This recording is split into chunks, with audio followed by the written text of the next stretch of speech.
Hey there, Internet. This is Positively Isabella. I have been away for a bit. Summer was crazy, like really hectic crazy. Not in a bad way, just in a very busy way. Um, my day job was a lot this summer in a good way, but it's still a lot. And I kind of lost the ability to focus on making videos. And on top of that, the last video I wanted to make was about Bridgerton. And let's just say I've been so disappointed by the show. And each season, it feels like they get further and further away from honoring the source material. So I'm too angry to make that video. And I think that kind of held me back because I was talking about making that video and then I didn't. And I was like, well, I can't make another video instead, but I can. Um, no one can tell me what the fuck to do. Just me. Sorry. If you don't like bad language, I'm sorry. Um, anyway, we're getting back to me talking about stories that I loved. Um, And I don't have written down exactly which month I enjoyed this, but these are all things that I read or watched this past summer. And they are all things that I really enjoyed. I literally did write on this page at the very bottom, dishonorable mention, Bridgerton season 3, because again, I have a lot of issues with that. But a fun thing that happened this summer was I went to Texas to spend my birthday week with my family there. And I had enough time to actually read. So I read with my eyeballs. I got to read on my phone through Kindle Unlimited. And I read several books. I read The Silent Vows, Secret Sin, and Corrupt Union, which are all by Jill Mansour. I'm sorry if I mispronounced your last name. I'm dyslexic. Um, they're all like all three of those they're in a series. I haven't finished it because I moved on to other books, but they were all good. They're like mafia romance novels, so high spice, mid plot. But they were extremely entertaining and they were fun. I really cared about the characters too. Like when shit was going down, I was like, oh no, what's going to happen next? And you always want to feel that way about characters. I also read The Worst Wedding Date, The Gossip and the Grump, and The Bride's Runaway Billionaire by Pippa Grant, another series. These were 100% rom-coms. Again, great like popcorn books, I'd say. I read these again on Kindle Unlimited. And they had that air about them when you have a romantic comedy where like there are some moments where people are doing things and I was just like, no, you're embarrassing yourself. And I mean, that's happens in just general romance novels sometimes. I'm just like, literally, I'll be driving if I'm listening, or like a lot of times I'll be listening to a book when this happens and I'll just be like yelling at the audiobook. Um, a good case for that this summer was the Don't Let Me series by Kelsey Ray. Um, I just wrote the series title. There's 5 books. I'd say more like 4.5 because there's like 3 books and then a book in between the third and technically the fifth, but I'd say the fourth, where it's like they all get like an extended epilogue, kind of. You're getting the bits and the details that lead up to where these couples are in this book, while also setting the groundwork for this book. Um, this is the first series of Kelsey Ray I've listened to. There, she's really good at creating characters. Her characters are very likable. She just repeats a lot of things, like a lot is repeated. Um, Especially in the last book, because like things the character said and did in the first in the fourth book are reintroduced and recommunicated to us in the fifth book. And as a listener, it was like, I already know this information.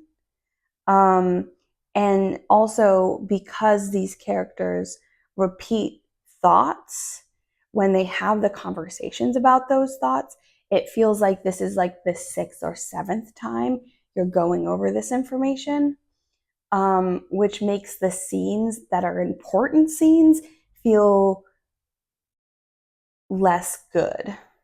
Like I'm instead of like paying attention to what's going on in the scene, I'm just like, bitch, you've talked about this 20 times. And there was one scene where I'm pretty sure they like I'd have to re-listen to the book, and I don't know if I'm going to do that because I don't know if I liked the series enough to listen to the whole thing over again. But there was a point where they're having a conversation and I was 100% sure they'd already had this conversation, except this time he's just more aggressive about it. And I didn't really like that part. I also felt like this story takes place in a time where time does not quite exist the way it does here, because a lot of times these plots take place like they take place in a very solid timeline most of the time. But like the stuff that happened in the past, it feels like something happened 2 years ago, but it feels like the characters are talking about it like it happened so long ago. So long ago. And it's like, no, it was fucking 2 years ago. And one of the characters has kids and they're a lot older than I think they would be. And it's like, I did the math and technically it could work, but you could have also just made the daughter 17 and it would have felt a little less weird. Um, but those are my gripes. It was still highly entertaining and great sex scenes if that is what you are into, like me. I feel like sometimes I am just like, I don't care about their sex lives. I want to know more about, like, I want them to have the important, intimate conversations that they need to have outside of sex. But then once those things happen, I'm like, yes, now you guys deserve to have sex. And I think that says a lot more about who I am internally than I should probably put on the internet. But oh well, here we are. I listened to Bride. Um, I forgot to write down who the author was, but Bride, if you look it up, you will find it. It is vampires and werewolves. Um, I really liked it partially because of how it's um, the main character's point of view, but like sometimes it feels like she is not the main character of the like if you take a step back and you look at the full plot of the book, she's not the main character, she's the point of view character. And I really liked how there were some scenes where it was like more entertaining because you, like she, don't know what's going on, but other characters who are still very important to the plot know things. And it's like sometimes I don't like when the like point of view character is like clueless about things, and so like you have to be clueless about things and learn things with them. But this character, I think because she was smart and she was trying really hard to understand what was going on, it made it feel like you were it made it feel like you were learning things with her without the author just being like, look, learn something new. um I listened to that on Audible. That was great. I also highly recommend Someone You Can Build a Nest In. I also forgot to write the author for this book, but it is also on Audible, and that is amazing. It is about a shape-shifting monster in a fantasy setting, and there is, I'm trying to like not give away important plot points while like trying to sell the book. I'd just say main character is a shape-shifting monster and she is queer, and I love it. It was incredible. um the show My Lady Jane was amazing. It is what I wished Bridgerton was. But I also didn't read the book. So I'm sure at some point I will read the book and go back and watch the show and be like, oh, they fucked this up. But I hope they didn't. Um, I watched Deadpool and Wolverine. It is the second movie I saw in theaters this year, and I'm not sure if I'm going to see another movie in theaters because it's too expensive these days, and I'd rather be at home. So unless I'm going to see a movie with people or I like have to see this movie in theaters, I'm going to wait. But I saw this one with my dad and we both really enjoyed it. The soundtrack was just out of this world. I extremely enjoyed Critical Role's Downfall. That's a 3-episode special through Critical Role. Highly recommend. Everyone should watch it. I also have rewatched several episodes of The West Wing and Leverage. I love both of those shows for different but similar reasons. They both are shows that make me feel better about the world we live in and make me feel like there are good people out there. But for like one is like political people and the other one is like criminals trying to fix the world and like fuck over capitalists. And lastly, there is several books from the Mercy Thompson series that I listened to. I listened to the newest one that came out this year, Winter's Lost. So good. I definitely am going to have to re-listen to it because I've found these books, you get so much more your second and third time listening because you pick up on clues, because each book's a mystery. And I love it.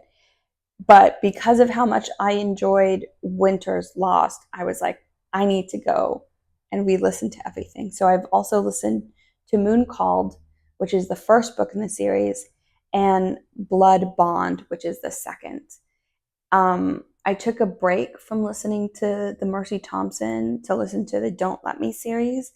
I think I'm going to head back to Mercy Thompson now, though, because the third book in the series is my favorite. And yeah, it's my favorite of, I think there are 13 or 14 books in the series, and number 3 is my favorite. And then I think for the Alpha and Omega series, it's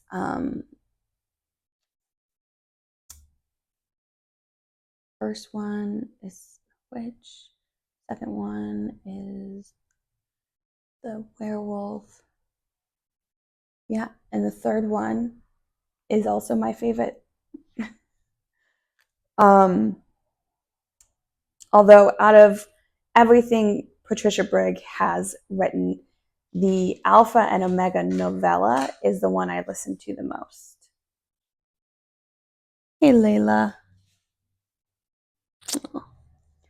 I'm here at my dad's house, which is why I have this gorgeous background behind me. And there are dogs walking around. But yeah, those are all of the incredible stories I partook this summer. And hopefully I'll have my shit together enough that I'll be posting a video at the beginning of November about the stories I enjoyed in October. But yeah, I would love to hear about what your favorite story was this past summer. What stories took you to new worlds and adventures? And what are you currently reading or watching, if you prefer watching things? We should know, what is your favorite form of consuming stories? Do you prefer TV? Do you prefer movies? Do you prefer books? I would love to know and have an incredible conversation with you guys about interesting ways of telling stories here on this channel. But yeah, I love you, and I'll see you next week.